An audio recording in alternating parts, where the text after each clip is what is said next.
ഷൈം ടോം ചാക്കോയെ Ernakulam north police arrest ചെയ്തു. Arrest ഒരിക്കലും പ്രതീക്ഷിച്ചുണ്ടാവില്ല.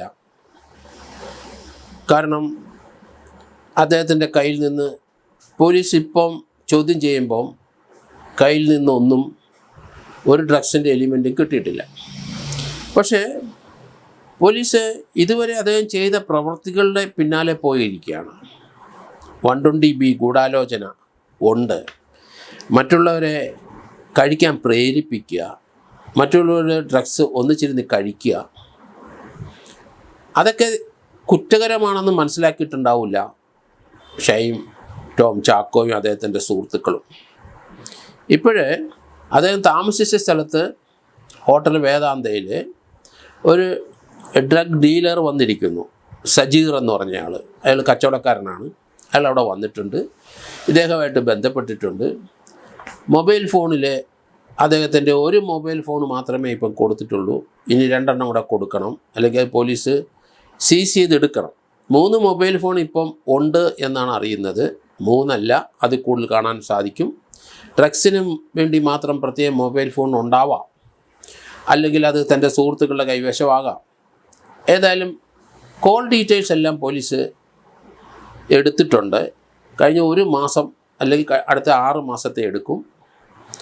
ഇപ്പോഴേ അദ്ദേഹത്തിന് അറസ്റ്റ് ചെയ്തതിൻ്റെ മെയിൻ കാരണം, അദ്ദേഹത്തിനെ അറസ്റ്റ് ചെയ്ത് കഴിഞ്ഞാൽ അദ്ദേഹത്തിൻ്റെ കൺസെൻ്റ് ഇല്ലാതെ അദ്ദേഹത്തിൻ്റെ ബ്ലഡ് സാമ്പിൾ എടുക്കാം, നഖം എടുക്കാം, അതുപോലെ തലമുടി എടുക്കാം.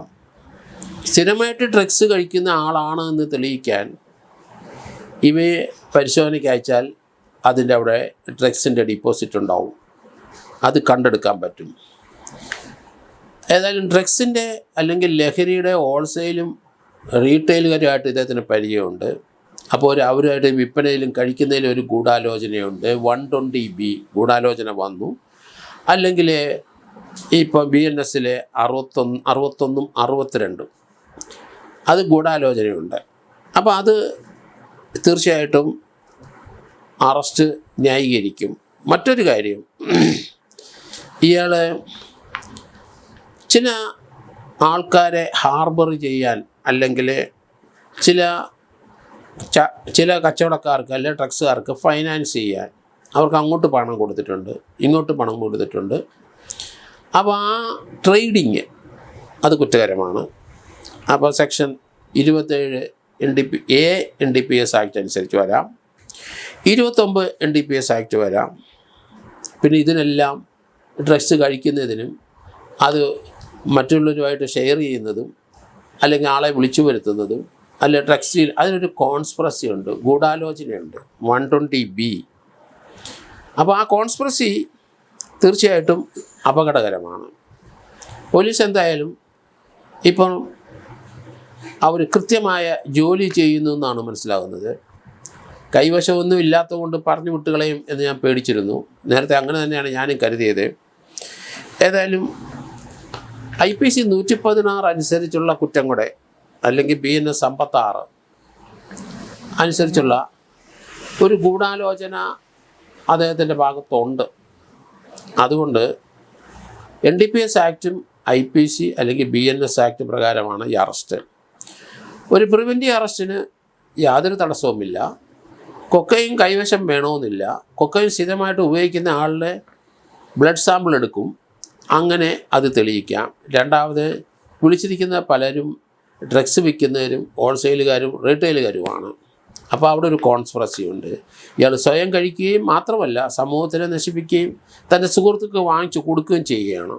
അതുകൊണ്ട് ഇപ്പോഴത്തെ അറസ്റ്റ് പ്രതീക്ഷിച്ചില്ലെങ്കിലും ന്യായീകരിക്കാം. കാരണം ഈ കേസുകൾക്കെല്ലാം അദ്ദേഹം പണം മുടക്കുന്നുണ്ടെന്നുള്ളതാണ്. അത് NDPS ആക്ടിൻ്റെ പരിധിയിൽ വരുന്നതാണ്. അത് മറ്റൊരാളുമായിട്ട് ഒരു ഗൂഢാലോചന നടത്തുകയും അവർക്ക് ആവശ്യമായ പണം കൊടുക്കുകയും ചെയ്യുന്നത് NDPS വകുപ്പ് അനുസരിച്ച് കുറ്റകരം തന്നെയാണ്. അപ്പം IPC അല്ലെങ്കിൽ BNS പ്രകാരവും NDPS പ്രകാരമുള്ള കുറ്റകൃത്യത്തിൽ ഉൾപ്പെട്ടിരിക്കുന്നു എന്ന് പോലീസ് തെളിയിച്ചു കഴിഞ്ഞിരിക്കുന്നു എന്നാണ് ഞാൻ കരുതുന്നത്. അതുകൊണ്ട് ജാമ്യം കിട്ടാനും അല്പം ബുദ്ധിമുട്ടാണ്. ഇപ്പോൾ സ്ഥിരമായിട്ട് ഇദ്ദേഹത്തിനെ കസ്റ്റഡിയിൽ സൂക്ഷിക്കുന്നതിനും അതോടൊപ്പം തന്നെ കൺവിഷൻ വാങ്ങിച്ച് കൊടുക്കുന്നതിനും പോലീസ് ആലപ്പുഴയിലെ ആ ഹോൾസെയിൽ കച്ചവടം നടത്തി ഒരു ലേഡിയെ പിടിച്ചിട്ടുണ്ട്. ആ കച്ചവടം നടത്തിയ ലേഡി ഇദ്ദേഹത്തിനും ആ കൺസൈൻമെൻറ്റിൽ സ്റ്റോക്ക് പല സാധനങ്ങളും കൊടുക്കാൻ തയ്യാറായിട്ടാണ് വന്നിരിക്കുന്നത്. അതിൻ്റെ പണം പേയ്മെൻറ്റ് നടത്തിയിട്ടുണ്ട്. അപ്പോൾ ഹോൾസെയിൽ ഡീലിങ്ങിലോട്ടും വന്നിരിക്കുന്നു എന്നാണ് അതിൻ്റെ അർത്ഥം. അതുകൊണ്ട് ആ കേസ് തീർച്ചയായിട്ടും എറണാകുളം അസിസ്റ്റൻറ്റ് പോലീസ് കമ്മീഷണർ റാങ്കിലുള്ള ആരെങ്കിലും ടേക്ക് ഓവർ ചെയ്യണം, ആ കേസ് ഏറ്റെടുക്കണം.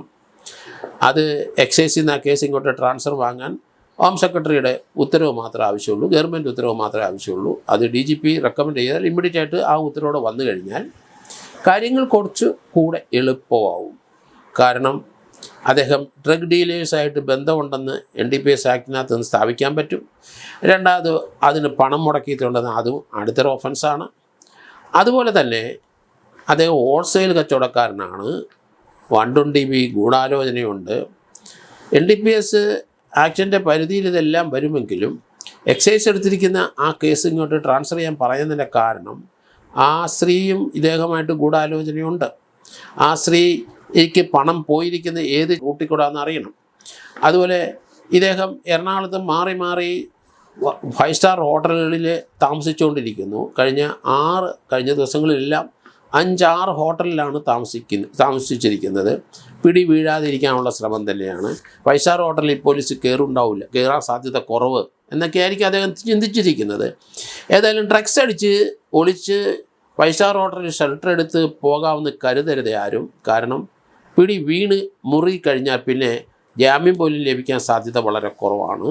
അതുകൊണ്ട് ഇങ്ങനെയുള്ള അദ്ദേഹത്തിനെ സപ്പോർട്ട് ചെയ്യുന്നവരും അദ്ദേഹത്തിൻ്റെ കൂടെ ഡ്രഗ്സ് അടിക്കുന്നവരും ഒരു കാര്യം മനസ്സിലാക്കിക്കൊള്ളൂ.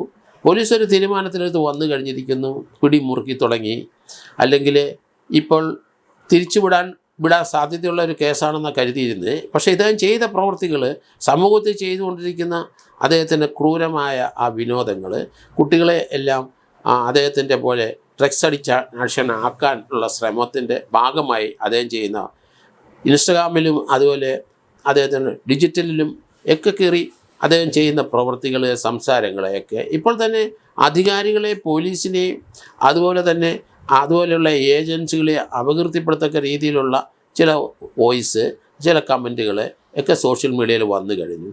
അദ്ദേഹം യാതൊരു വിലയും ഇവിടുത്തെ ഈ രാജ്യത്തെ നിയമത്തിനോ പോലീസിനോ കണക്കാക്കുന്നില്ല എന്ന്, നിയമം അനുസരിച്ച് മുന്നോട്ട് പോകാൻ തയ്യാറല്ല, അതിനെ ചലഞ്ച് ചെയ്യുന്ന ഒരു വ്യക്തിയായിട്ട് മാത്രമേ കണക്കാക്കാനൊക്കെ ഉള്ളൂ. അതുകൊണ്ട് രാജ്യദ്രോഹകരമായ പ്രവൃത്തിയിലേക്കും പോയെന്നുള്ള വകുപ്പ് ഇടുന്നതിലും യാതൊരു തടസ്സവും ഇദ്ദേഹത്തിൻ്റെ കാര്യത്തിലില്ല. ഏതായാലും ഷൈൻ ടോം ചാക്കോയ്ക്ക് ശനിദശ തുടങ്ങി എന്ന് പറയേണ്ടി വരും.